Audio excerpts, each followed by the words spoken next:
The traditional buy to let at the moment is shot. With the rise of interest rates and inflation. Welcome back, I'm Liam Hitchens, and today we're going to be going into what the benefits are of buy to lets compared to HMOs and vice versa.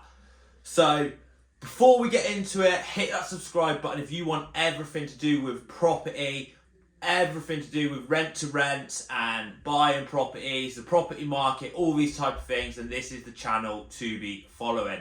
We all know that the traditional buy to let at the moment is shot. With the rise of interest rates and inflation, it just doesn't stack and it's very hard to make them work. So what other type of strategies can you be using? We could be using HMOs, and that is what we're going to be going into in this video. To add some context, a buy to let is where you simply just buy the property ready to go, and then you put a mortgage on it and you rent the property out on a single let.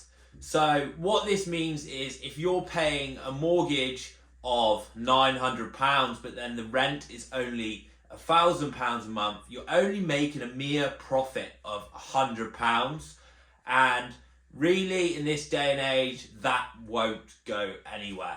And to get your money back that you've put in, you're going to be waiting years and years to get this. Yes, you'll get capital appreciation over the next 10 years, the next 5 years, but as a traditional buy to let, it just doesn't work anymore. So what I would recommend is the HMOs. So this is a big thing. With HMOs, you can increase your cash flow, and how you're going to do this is by renting it out on a room by room basis. On average in the UK, you are going to be making £500 per room.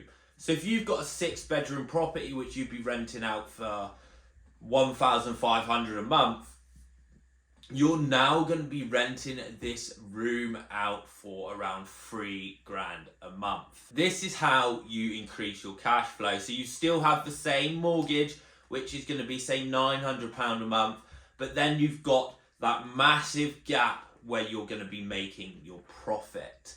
Yes, the running cost will be slightly higher. You've got more tenants in, which means there's going to be more electricity used, but your cash flow will be a lot more than £100 a month. Generally between a 500 and a grand.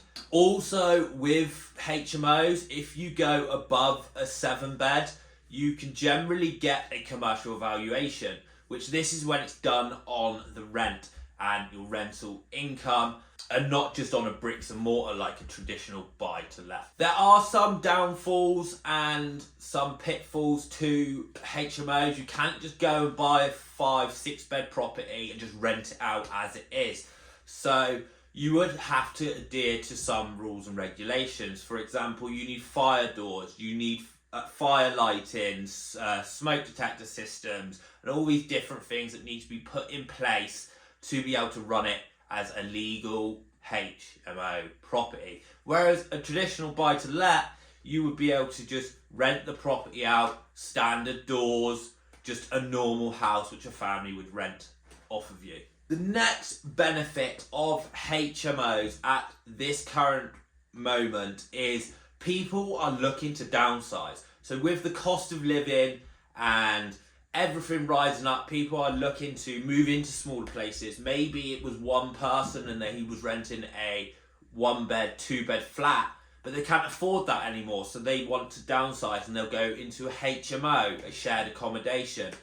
This benefits them because all the bills are normally included. It's cheaper. And then also it benefits you because you want the rooms rented out. So for me, at the moment in this current climate, I would go down the route of HMOs over your traditional buy-to-let. But at the same time, a buy-to-let and a single let is more kind of hands-off. Of course, you can just hand it off to a management company, but there is less hassle with your single buy-to-let compared to a HMO. If you're looking for more content like this, or you have any questions, go down into the comments and drop your questions there. We regularly monitor them, and sometimes we even put these into videos. So if you want any content or you're stuck on something, then reach out and we can create a video that is answering your questions. But for now, make sure to subscribe, hit that like button, and we'll see you in the next video.